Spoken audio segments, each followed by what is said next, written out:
பிரைஸ்ல ஆண்டவரும் இரட்சகருமாய் இருக்கிற இயேசு கிறிஸ்துவின் நாமத்தினாலே அனுதின வாழ்வின் மன்னாவின் நிகழ்ச்சிக்கு உங்கள் அன்புடன் வரவேற்கிறேன். கர்த்தர் தாம் உங்களை ஆசீர்வதிப்பாராக.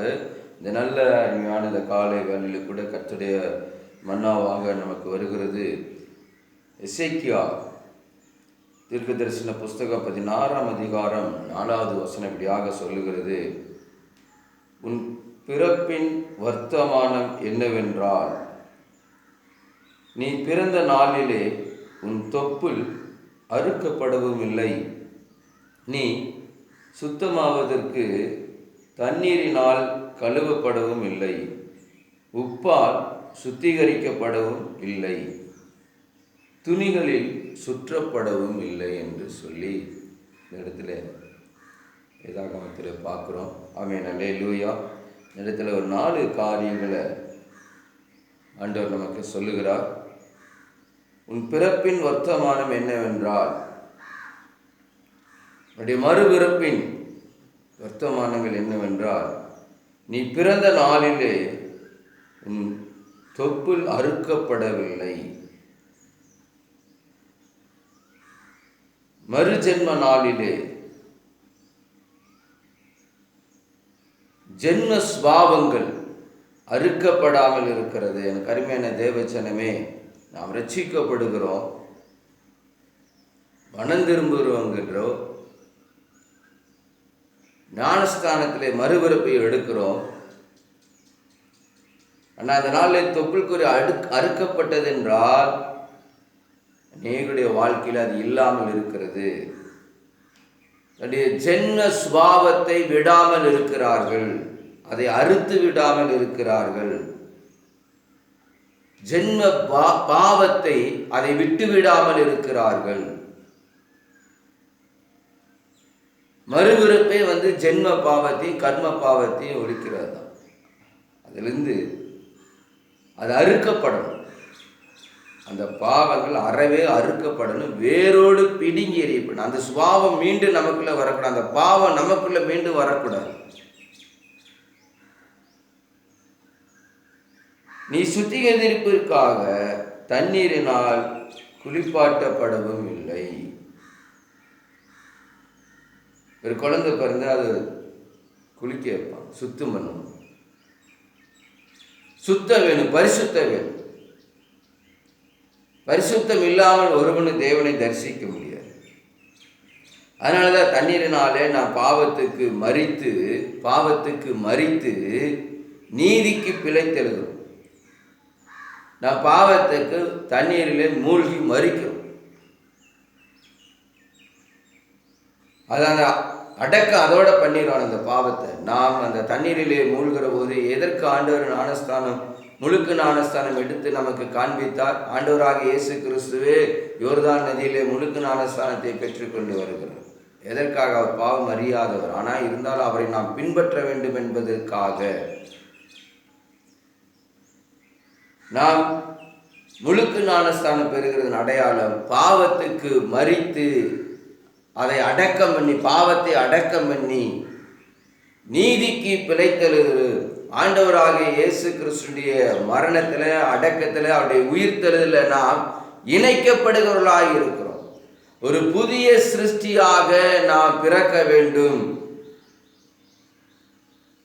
நீ சுத்தமாவதற்கு தண்ணீரினாலே குளிப்பாடப்படவும் இல்லை. நான் தண்ணீரிலே மூழ்கிறதே நம்முடைய பாவத்தை அடக்கம் செய்வதற்காக. அது மீண்டும் நம்முடைய வாழ்க்கையில வரக்கூடாது.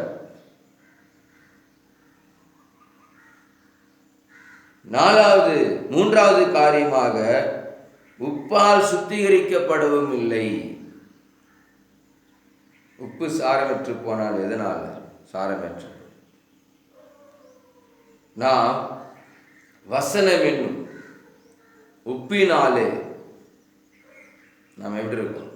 சாரமேற்றப்பட்டவர்களாக இருக்க வேண்டும். சத்திய வசனத்தினாலே நாம் சாரமேற்றப்பட்டவர்களாக அனுதினமும் ஒவ்வொரு நாளும் நம்மளை சுத்திகரிக்கப்பட்டு கொண்டே இருக்க வேண்டும். உப்பினாலே நம்மளை, வசனம் என்னும் உப்பினாலே நம்மளை சாரமேற்றி கொண்டே இருக்க வேண்டும், சுத்திகரித்து கொண்டே இருக்க வேண்டும்.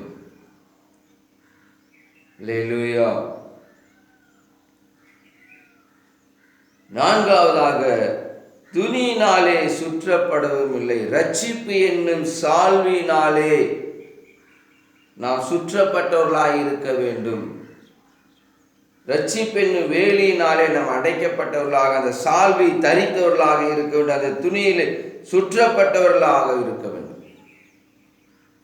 வேதம் தெளிவாக சொல்லுது, நீ பிறந்த நாளில் உன் தொப்புள் கொடி அறுக்கப்படவில்லை, உன் பாவம் இன்னும் மறையல, உன் பாவம் இன்னும் என்ன இல்லை, மறையல, நீ இன்னும் அந்த பாவத்தை விடல, இன்னும் அந்த பழைய சுபாவமே உனக்குள்ள இருக்குது.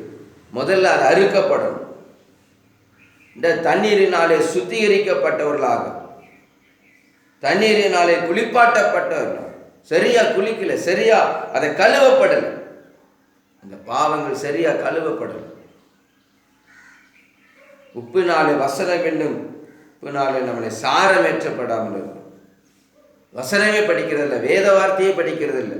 காலை எழுந்து நாம் இரவிலும் காலையிலே நாம் சத்திய வசனத்தை படித்து நம்மளுடைய வசனம் என்னும் உப்பினாலே நம்மளை சாரமேற்றிக் கொள்ள வேண்டும் அல்லவா? அதை சுத்திகரித்துக் கொள்ள ஒவ்வொரு நாளும் வசனத்தை படிக்க நமக்குள்ள ஒரு சுத்திகரிப்பு நடந்து கொண்டே இருக்கணும். முடிவு வந்த நிலைத்திருப்பினை ரட்சிக்கப்படுவான். எப்படி முடிவு வந்த நிலைத்திருக்க முடியும்? சத்திய வசனம் நமக்குள்ள போக போக போகத்தை நம்மளை சுத்திகரித்துக் கொண்டே இருக்கும். ரட்சிப்பின் சால்வை, ரட்சிப்பு ஒரு நாள் இழந்து போகக்கூடாது. நீ பெற்ற ரட்சிப்பை காத்துக்கொள்ள வேண்டும். துணியினாலே சுற்றப்படவில்லை, நமக்கு கொடுக்கப்பட்டிருக்க அந்த ரட்சிப்பின் சால்வை, அந்த துணி ஒரு நாள் அது விட்டு விடக்கூடாது. இதை கேட்டுக்கொண்டு பார்த்து கொண்டிருக்க அருமையான தேவ ஜனமே, இந்த வார்த்தை உங்களோடு இன்றைக்கு பேசியிருந்தா, இந்த காலை வேளையில பேசியிருந்தா, இன்றைக்கே நீ மனம் திரும்பு. உன் பிறப்பின் வர்த்தமானம் என்னவென்றால், உன் தொப்புள் கொடி அறுக்கப்படவில்லை, நீ சுத்திகரிக்க தண்ணீர்னாலே குளிப்பாட்டப்படவில்லை, சுத்தமாவதற்கு உப்புனாலே சுத்திகரிக்கப்படவும் இல்லை, துணியினாலே சுற்றப்படவும் இல்லை. இந்த 4 வார்த்தை உங்கள் இருதயத்தை தொட்டிருந்ததுன்னா இன்றைக்கே இப்பொழுதே மனம் திரும்புங்க. முழுமையான ரட்சிப்புகளை திரும்புங்க. அனுதினமும் தன்னை ரட்சிப்புக்குள்ள காத்து கொள்ளுங்க. அனுதினமும் உங்களை பரிசுத்தப்படுத்திக் கொள்ளுங்க. பழைய சுபாவத்தை விடுங்க. பழைய எண்ணங்கள், பழைய காரியங்கள், பழைய பாவ சுபாவங்கள், ஜென்ம சுபாவங்கள், பிறப்பின் ஜென்ம பாவம், கர்ம பாவத்தை எல்லாம் விட்டுட்டு ஒரு புதிய சிருஷ்டியாகும் இன்றைக்கு உருவாகுங்க. உங்கள் இருதயத்தில் அது உருவாகட்டும். ஒரு புதிய மனுஷியாக மாறுங்க. கர்த்தர் உங்களை ஆசீர்வதிப்பாராக. Thank you. God bless you. Amen.